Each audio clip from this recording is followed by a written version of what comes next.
Hi Lal Sab Amina YouTube channel.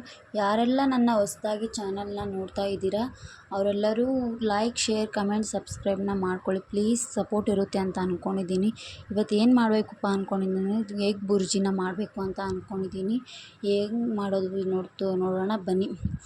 ಮೊದಲಿಗೆ ಒಂದು ಬಾಣಲೆ ಇಡ್ರಿ. ಆ ಬಾಣಲೆ ಒಳಗಡೆ ಸ್ವಲ್ಪ ಎಣ್ಣೆ, ಜೀರಿಗೆ, ಸಾಸಿವೆನ ಹಾಕಿ ಚಟಪಟ ಅಂತ ಅಂದಮೇಲೆ ಮೆಣಸಿನ್ಕಾಯಿ, ಸ್ವಲ್ಪ ಉಳ್ಳಾಗಡ್ಡಿನ ಹಾಕಿ ಈರುಳ್ಳಿನ ಹಾಕಿದ್ದಾದಮೇಲೆ ಈರುಳ್ಳಿನ ಸ್ವಲ್ಪ ಫ್ರೈ ಮಾಡ್ಕೊಳ್ಳಿ. ಫ್ರೈ ಆದಮೇಲೆ ಸ್ವಲ್ಪ ಬಿಡಿ. ಆಮೇಲೆ ಅದಕ್ಕೆ ಅಂದಾಜು ಪ್ರಕಾರ ಒಂದು ಸ್ವಲ್ಪ ಉಪ್ಪು, ಸ್ವಲ್ಪ ಅರಿಶಿಣನ ಹಾಕ್ಕೊಳ್ಳಿ. ನಿಮ್ಮ ಅಂದಾಜು ಪ್ರಕಾರ ನಾನು ಇಬ್ಬರಿಗೆ ಅಂತ ಮಾಡ್ತಾಯಿದ್ದೀನಿ. ನಿಮ್ಗೆ ಎಷ್ಟು ಬೇಕೋ ಅಷ್ಟು ಹಾಕ್ಕೋತಾಯಿದ್ದೀನಿ. ನಿಮ್ಮ ಮನೇಲಿ ಎಷ್ಟು ಕ್ವಾಂಟಿಟಿ ಬೇಕೋ ಅಷ್ಟನ್ನ ನೀವು ಹಾಕ್ಕೊಳ್ಳಿ. ಆಮೇಲೆ ಒಂದು ಸ್ವಲ್ಪ ಮಸಾಲೆ ಖಾರನ ಹಾಕ್ಕೊಳ್ಳಿ. ಎಗ್ ಬುರ್ಜಿ ಮಸಾಲ ಇದ್ದರೆ ನೀವು ಅದನ್ನೇ ಹಾಕ್ಕೊಳ್ಬೋದು. ನಾನು ಅದು ಸುಮ್ಮನೆ ಯಾವುದು ಮಸಾಲೆ ಇಲ್ಲ ಅಂತ ಮಾಮೂಲಿಯಾಗಿ ಈ ಥರ ಮಸಾಲಾನ ಹಾಕ್ತಾಯಿದ್ದೀನಿ ಮನೇಲಿ. ಮಸಾಲೆ ಖಾರನ ಟೇಸ್ಟ್ ಕೂಡ ಚೆನ್ನಾಗಿರುತ್ತೆ ಈ ಥರ ಹಾಕಿದರೆ. ಆಮೇಲೆ ಮೊಟ್ಟೆನ ಒಡೆದು ಹಾಕ್ಕೊಳ್ಳಿ. ಒಂದು 2 ನಿಮಿಷ ಬಿಡಿ ಅದನ್ನು ಫ್ರೈ ಆಗೋದಕ್ಕೆ. ಆಮೇಲೆ ಫ್ರೈ ಮಾಡಿ ಒಂದು ಸಲ ಚೆನ್ನಾಗಿ, ಕೈ ಬಿಡದಾಗೆ ಫ್ರೈ ಮಾಡಿ.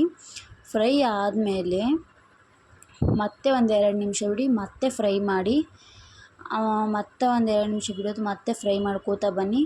ರೆಡಿ ಆಗುತ್ತೆ ಎಗ್ ಬುರ್ಜಿ. ಟೇಸ್ಟ್ ಮಾಡೋಣ ಬನ್ನಿ, ನೋಡೋಣ.